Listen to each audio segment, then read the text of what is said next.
If China's justification for the occupation of Tibet could be universalized, then Myanmar would still be a part of India and America would still be a British colony. But despite being aware of the impending invasion, Tibet did not have enough resources to thwart China's designs. Welcome to The Why in History. I am Ajay Kaul, and today we take a look at the fascinating history of the roof of the world, Tibet. With an average elevation of 3 miles above sea level, the Tibetan Plateau is among the highest in the world, and that is why the term roof of the world is associated with Tibet. From a documentation perspective, Tibetan history can be traced from the mid-7th century. Tri Song Gampo, who is supposed to have descended from a long line of prehistoric Tibetan kings, is often considered the first Tibetan emperor. He commissioned the creation of Tibetan script, which ended up giving us the first documented history of Tibet. Actually, to devise the Tibetan script, King Songtsen Gampo sent his minister Thonmi Sambota and other Tibetans to India to devise a script for classical Tibetan. And that is why, though the language is closer to Mandarin Chinese, the written script is a lot closer to Sanskrit. King Songtsen Gampo moved his capital to Lhasa, which is still the capital of Tibet.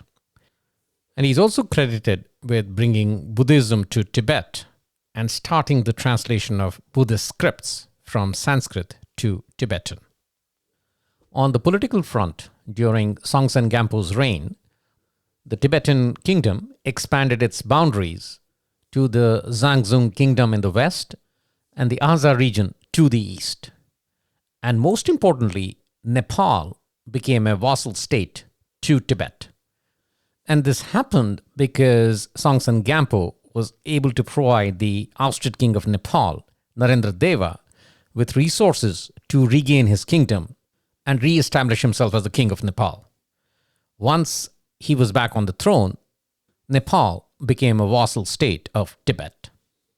After Songtsen Gampo, Tibet had a brief period of stability, which was followed by an extended period of instability where a lot of regional chieftains rose to power. However, in 755 AD, one of Songtsen Gampo's descendants, Tri Song Detsuen, ascended the throne of Tibet, and his reign is considered the golden era in Tibet history.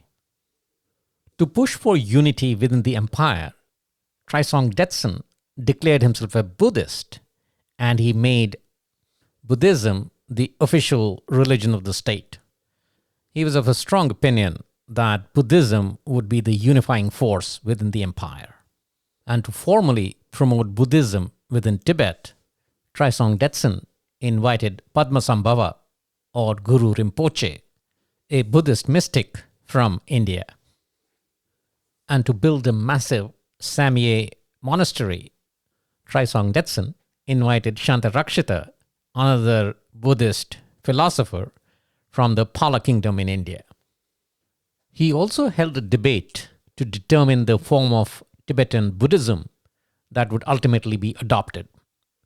And in the end, the Indian tradition emerged victorious over the Chinese Chan school of Buddhism. And the Golden Age included military expansion as well, notably the victory over neighboring China, which led to the Sino-Tibetan Treaty of 783. Yes, in 763 AD, Tri Song Detsuen sent an army of 200,000 men to the border with China, forcing the Emperor Daizong of the Tang dynasty to flee the capital. Subsequently, in 783, a peace treaty was negotiated between China and Tibet, giving Tibet all the land in present-day Shanghai. Tri Song Detsuen even expanded westward, reaching the Amu Darya and threatening the Abbasid Caliph Harun al-Rashid. And the Caliph was concerned enough to establish an alliance with the Chinese emperor. Unfortunately, though, about a century after Tri Song Detsuen, the Tibetan Empire collapsed due to a series of imperial assassinations, which led to the warring clans gaining power again. And as Tibet started entering its dark age, the neighboring Mongols started emerging as a power to contend with. Tibet began to be incorporated into the Mongol Empire starting 1240, and this would last 500 years.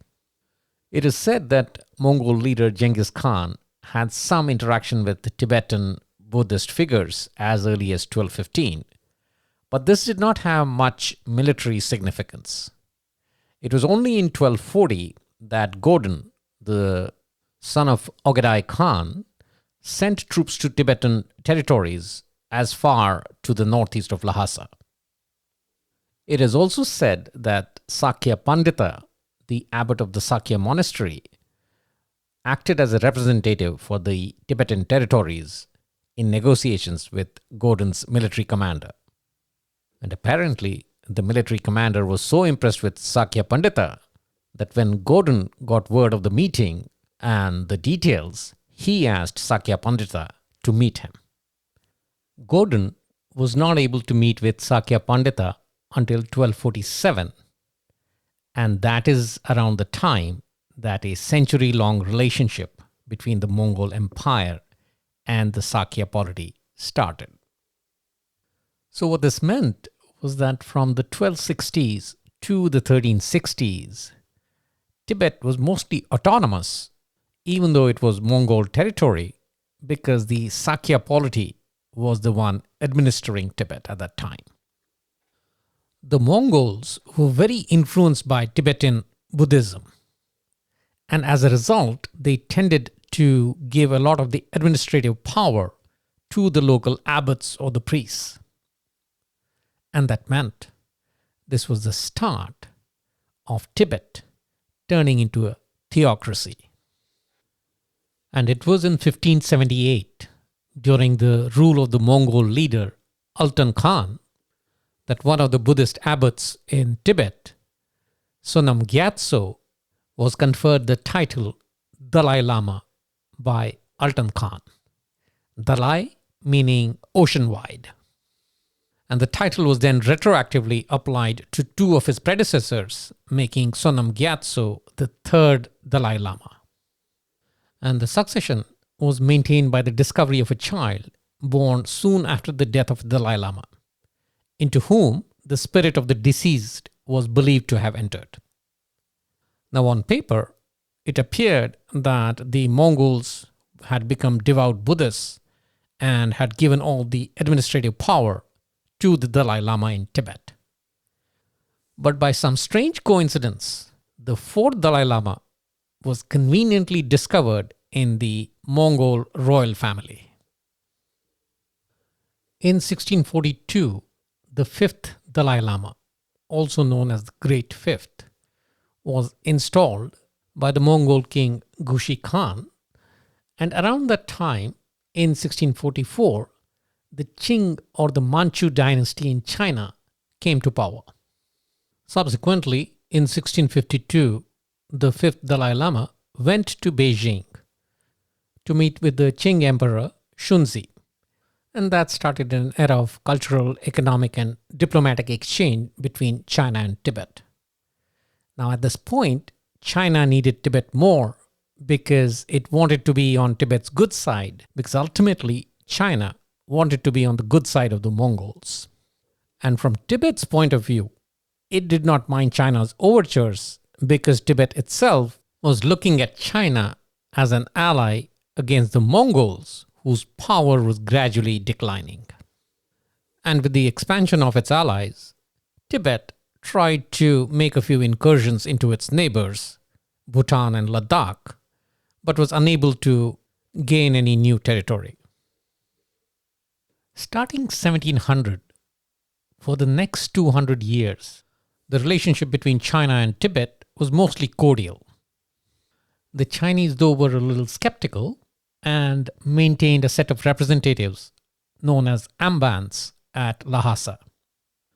The Tibetans interpreted this as a patron-priest relationship and continued to run their own affairs. But the Chinese imperial troops did help Tibet quell a civil war in 1728 and drive out the Gurkhas from Nepal in 1792. Tibet fought wars with Ladakh in 1842 and Nepal in 1858, but at that time they did not seek any help from the Chinese imperial forces. Besides the political engagement, China did not have much influence on Tibet over these 200 years. But there was one area that did have a lasting impact on the future of Tibet, and that was essentially exclusion of foreigners after 1792, which meant Tibet closed itself to the outside world after 1792. And come 1900, there were three major players in the region: China, Russia, and British India. Novelist Rudyard Kipling wrote about the Great Game in his novel Kim in 1901 to reflect the rivalry between Britain and Russia in Central Asia around that time. And that is exactly why British India developed an interest in Tibet to use it as a buffer zone between Russia and British India. Along with that, Tibet was also a very convenient trade route for British India into China. The Tibetans, however, rebuffed British overtures, and Britain, in response, sent a military expedition to Lhasa, led by Colonel Francis Young's band, which led to the signing of the Treaty of Lhasa in 1904. In essence, the treaty ended up giving control of the economic and foreign affairs of Tibet to British India. Having achieved its economic objective in Tibet, British India then moved to China and concluded a treaty in 1906 without Tibet, recognizing China's suzerainty over Tibet. Yes, with the Treaty of 1906, Britain was essentially recognizing Tibet as a tributary of China. And the reason for that was they were counting on the Chinese to ensure that the Russians did not make any inroads into Tibet. Emboldened by this treaty, the Chinese invaded Tibet in 1910 to establish direct rule in Tibet. Lhasa was occupied on February 12, 1910, and subsequently the 13th Dalai Lama, Thupten Gyatso, had to flee to India. Now at this time, the Qing dynasty in China was on its last legs, because the Xinhai Revolution would erupt in 1912, which would lead to the start of the Civil War. Prior to the occupation of Tibet by China, the relations between the two countries were cordial and at best non-confrontational. However, with this invasion, Tibetans started looking at Chinese as the enemy. And as soon as they got an opportunity, at the start of the Xinhai Revolution, the Tibetans rose and expelled the Chinese from Tibet. And by mid-1912, the 13th Dalai Lama returned to Tibet and declared Tibet an independent nation. With Tibet asserting independence, Great Britain once again got nervous. So it hosted the Shimla Conference between 1913 and 1914, with Tibet, Great Britain, and Chinese participating. And an agreement was reached on the demarcation boundary between India and Tibet, which is known as the McMahon Line. China, however, refused to ratify the agreement, particularly around the McMahon Line and the recognition of Tibet as an independent entity. So in the end, the Shimla Agreement was signed between Great Britain and Tibet. The core reason for the Chinese walking out of the Shimla Agreement was that they were unable to prove their control over Tibet. The Chinese brought maps to the conference, whereas the Tibetans brought tax and tribute records that went back centuries. So when the Chinese pointed a specific village on their map claiming that it was Chinese, the Tibetans opened their tax records and showed that that very village had been paying taxes to Lhasa and not Beijing for however many years. But once Mao Zedong came to power in China in 1949, his eyes immediately set on Tibet to incorporate into China. Various arguments were put forth to justify the claim that Tibet was a part of China, like a tributary status during the Qing dynasty, or Tibet had to be liberated from imperialism. But at the core, Mao Zedong was just looking for a buffer zone between China and India. Dictators are most paranoid about democracies, and in Mao's eyes, India was the biggest threat. And Tibet was a very convenient buffer zone between China and India. So Tibet needed to be part of China, more so because Tibet seemed to be inching more towards India diplomatically and politically than towards China. So in December of 1949, Mao ordered the People's Liberation Army of China to prepare to march into Tibet so it could get the Tibetan government to negotiate. Negotiations between the Chinese and Tibetan delegation were held in Delhi on 16 September 1950, and China primarily placed three demands on the table. Number one, Tibet would be regarded as part of China. Number two, China would be responsible for Tibet's defense. And number three, China would be responsible for Tibet's trade and foreign relations. The Tibetan delegation responded with the statement that Tibet will remain independent as it is at present and will continue to have close relations with China, and there is no need to liberate Tibet from imperialism since there are no British, American, or Kuomintang imperialists in Tibet. Subsequently, around October 6, 1950, the Chinese army crossed into Tibet and quickly surrounded the outnumbered Tibetan army. By October 19, the border town of Chamdo fell to the Chinese. And to give a rough idea of the scale of the operation, the total strength of the People's Liberation Army of China was almost equal to the total population of Tibet. 1 month after the invasion, El Salvador sponsored a complaint by the Tibetan government at the UN. But there were some backroom debates between the Western powers and India, and these led to the complaint not being debated. And the reasoning provided is that India reasoned with the Western powers that if they joined the debate, that would give enough fodder to China to prove that the West was indeed interested in Tibet, and it would try to justify its invasion on those grounds. Newly independent India's Prime Minister Nehru felt that there was a possibility of better success via direct negotiations with China without involving the Western powers. China, too, did not want to be branded as the aggressor, so it invited a Tibetan delegation to Beijing to negotiate a peace deal. The peace deal, known as the 17-point agreement, was signed by the Tibetan delegation under tremendous pressure, so much so that the Tibetan representatives were not even allowed to communicate with their government in Lhasa.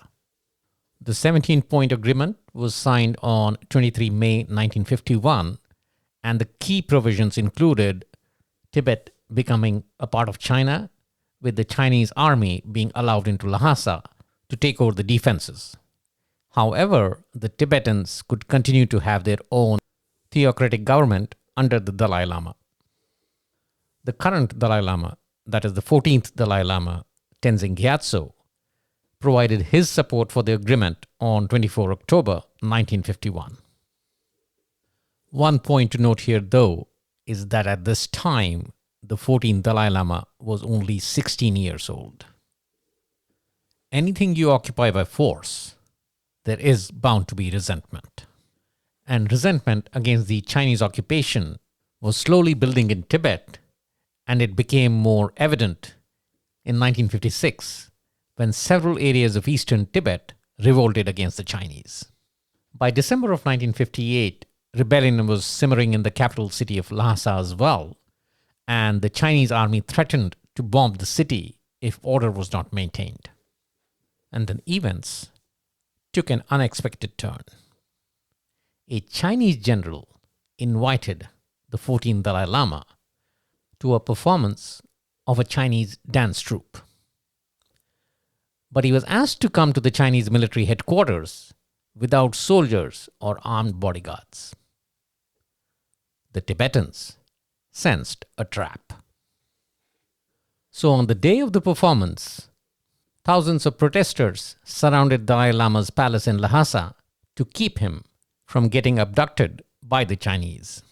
And the protests gradually expanded with the declaration of Tibetan independence and the mobilizing of rebel troops to fight the Chinese forces. The Dalai Lama was advised to flee. So on March 17, 1959, the Dalai Lama, then only 23, disguised himself as a soldier and slipped through the crowds outside his palace.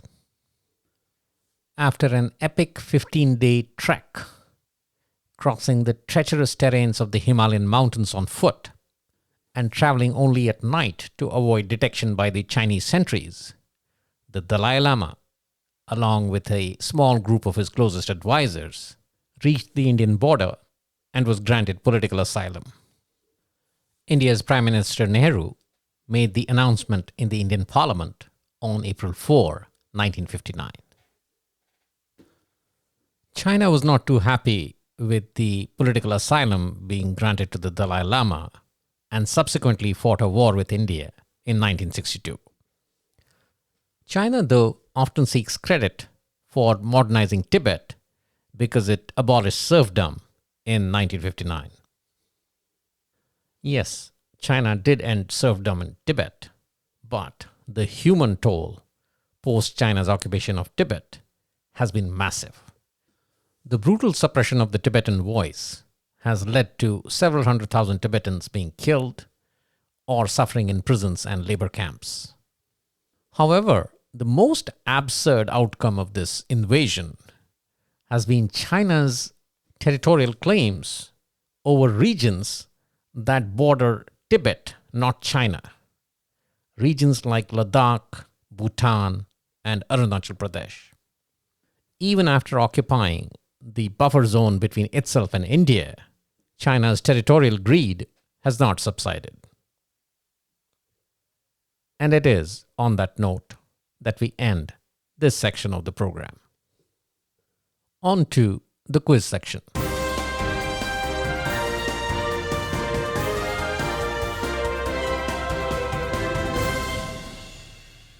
Question from the previous episode. Which is the most flown aircraft in the world today? In 2022, the Airbus A320neo dominated the skies with 6.35 million flights. So the answer is B, the Airbus 320neo. Question for the current episode. Through which region did the Dalai Lama enter India in 1959 after he fled Lhasa? Was it A, Arunachal Pradesh, B, Sikkim, C, Assam, or D, Himachal Pradesh? Once again, through which region did the Dalai Lama enter India in 1959 after he fled Lhasa? A, Arunachal Pradesh, B, Sikkim, C, Assam, or D, Himachal Pradesh? The answer will be provided in the next episode. That's all we have in the current episode. In the next episode, we look at the offspring of some of the most brutal dictators in history and what they have been up to. Are they still in power or just leading ordinary lives? Till then, stay safe and keep exploring the why in history.